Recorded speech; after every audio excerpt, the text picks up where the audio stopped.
and welcome here to TalkFCB, and welcome back to the channel tonight, guys, where I have to say, the first time was so nice, we had to do it twice. Raphinha has struck again against Benfica, and this time, incredibly, it was an even more emphatic goal. What a moment, what a strike, and from every single player out there tonight, what a performance! We have come together, we have overcome all of the odds, and we have escaped the first leg with a win.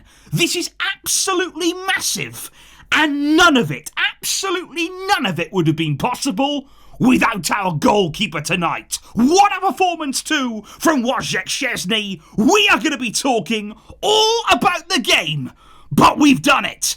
A big away win in Europe, guys. Come on!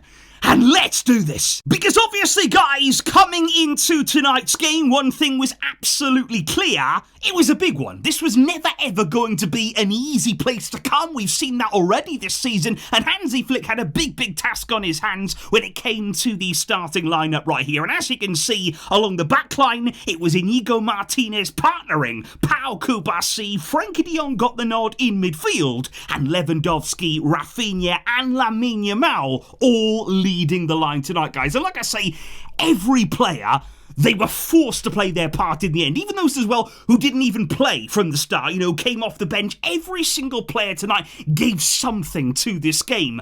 But I have to say, we didn't start well. Yet again, guys, it was almost a carbon copy of the last game that we played against Benfica, whereby in the early stages of the game, they were having shots at our goal, they were putting real pressure on us, and Szczesny from the word go, I think he knew he was in a game. He knew tonight he was going to be tested all ends up, but the first big chance of the game, the first statement opportunity, well, that went the way of Barca. And I've got to say, guys, as soon as this happened, I think many of us felt as though, was that a big moment in this game? Was that a big moment in this tie here? Because obviously, from the goalkeeper's point of view, from Benfica there, it's an incredible, not only double save, but triple save really in the end there, denying Lewandowski and Lamine Yamal.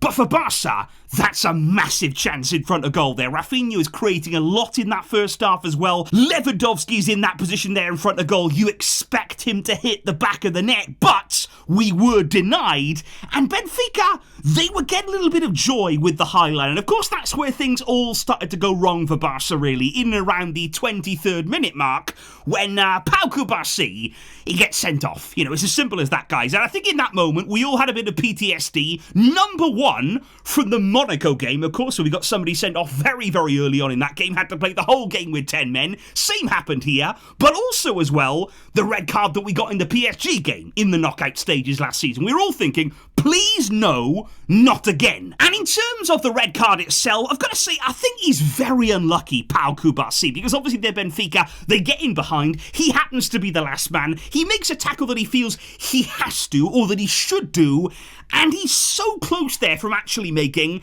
an incredible last-ditch tackle. He's so close. He actually touches the ball there with his shin. He sort of scrapes past it, but it's an ugly kind of tackle there. He takes some of the man. It looks a bit clumsy, and in the end, the referee feels as though he has absolutely no doubt but to give a red card. Now, there's more doubts, though, in this situation, because actually, if you look at the initial move, Frenkie de Jong is fouled. There's absolutely no doubt in my mind about that there. Frenkie de Jong is appealing to the referee. He also says, look, go and check it, go and look on the VAR. Clearly, I was fouled. I was pushed in the back. And 9 times out of 10, you actually get those. If you raise your hand, if you clearly push somebody there when going up for a header, it's always a free kick. So I don't really understand why that was blatantly ignored in this situation. But either way, we had 70 minutes to play with 10. 70 minutes in a Champions League game to play with 10 men in a difficult stadium. The fans tonight inside the stadium, they were letting off firecrackers, interrupting the game. It was crazy. And Benfica, you know what kind of team they are. They're a very good outfit. That was going to be tough. That was going to be really tough. And I feel, of course, for Cubarsi, I feel for the situation that he put the team in as well, of course. And I certainly felt as well, make no mistake about it, for poor Dani Olmo. You know, he had a big start in this game. He's been playing brilliantly recently, hasn't he? And yet he was the man who was sacrificed there 23 minutes into the game. And I've got to say, that in itself was a big call from Hansi Flick there to take off Dani Olmo, one of our midfielders, part there of the midfield trio, the more attacking, more creative one, of course. And I think Hansi Flick's idea was he didn't want to take off any of the front three too early in the game, because I think that if he takes off one of the front three, and a lot of people thinking about maybe Lewandowski, I think Flick just wanted to keep firepower. You know, I think he could have played Dani Olmo as a false nine, maybe he could have stayed out there, but Flick just wanted to keep some attacking threat, some attacking intent, even though we went down to 10. And I've got to say, guys, Hansi Flick deserves enormous credit, and the team as well, for the way they adapted to the red card, because it was been very easy early on in the game there, 23 minutes gone, to get a red card and full-on panic. And basically, we could have ruined it all tonight. You know, we could have lost by a heavy scoreline, our heads could have gone down, and we could have ruined our Champions League hopes in one night. But we didn't do that. We didn't panic here.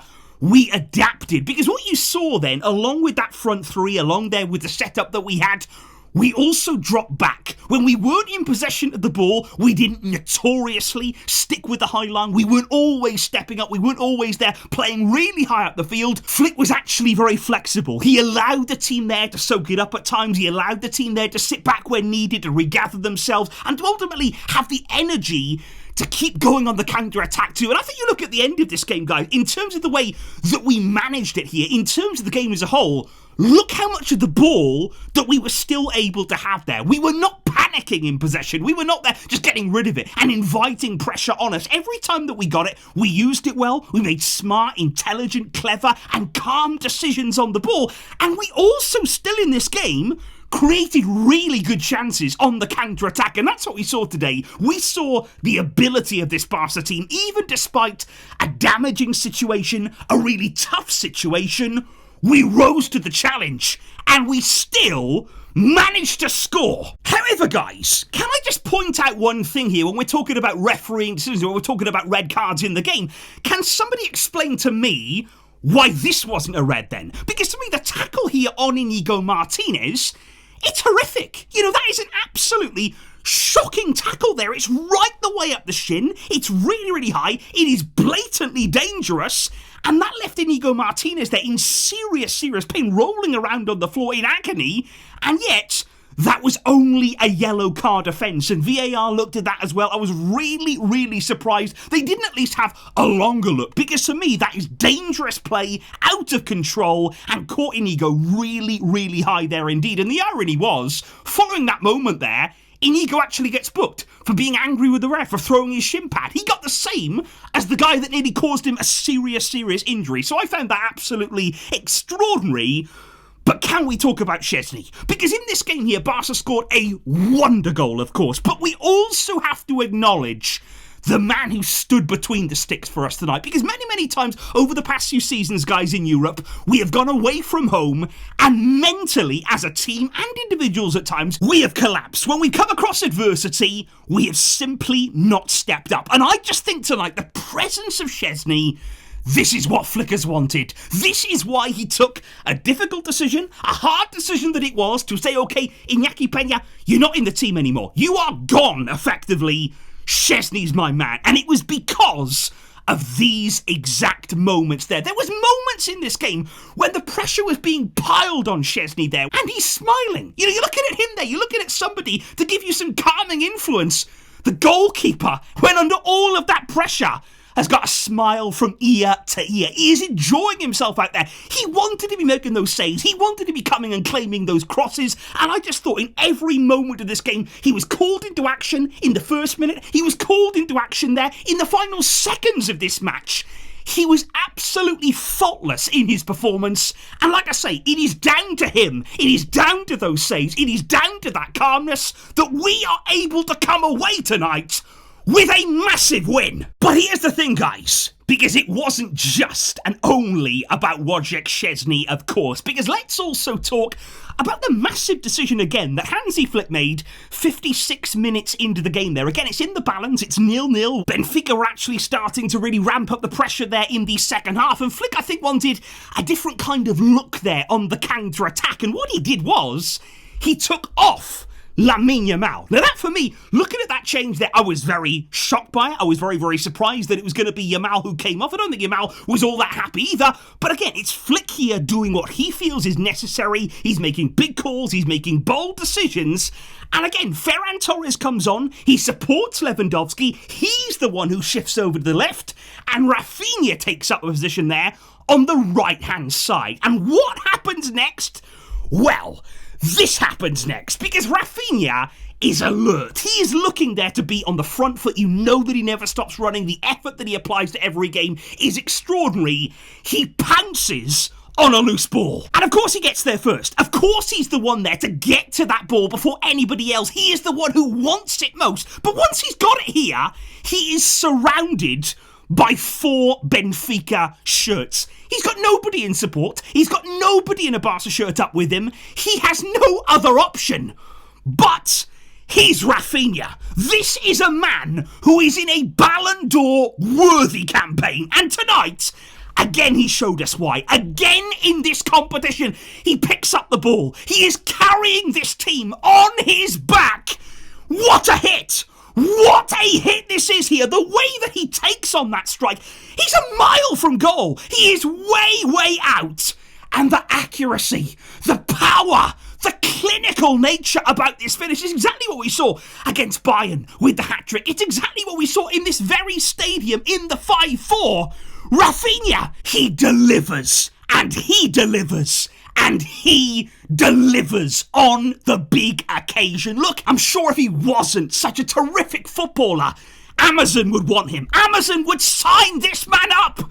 He is constantly delivering, and he has done it again tonight. And what a moment. What a moment for this whole team. We were up against it. We were in real danger here, guys, and don't forget this, of making the same mistakes. We were staring down the barrel of that. But we said no. Raphinha said no. Szczesny said no. Hansi Flick said no.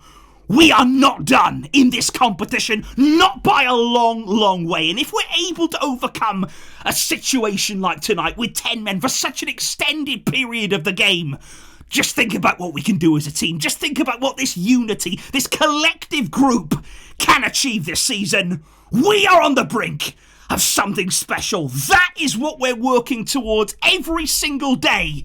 And let me know your thoughts, guys. Let me know your feelings, your emotions. What was your reaction when that ball hit the back of the net tonight? What a goal from Raphinha. And what a performance from Szczesny, guys. I will see you soon for all of the recap and all of the further analysis. Thank you indeed for all of your support, for everybody here tuning in. But until next time, guys, celebrate this one. Vejska, El Barca.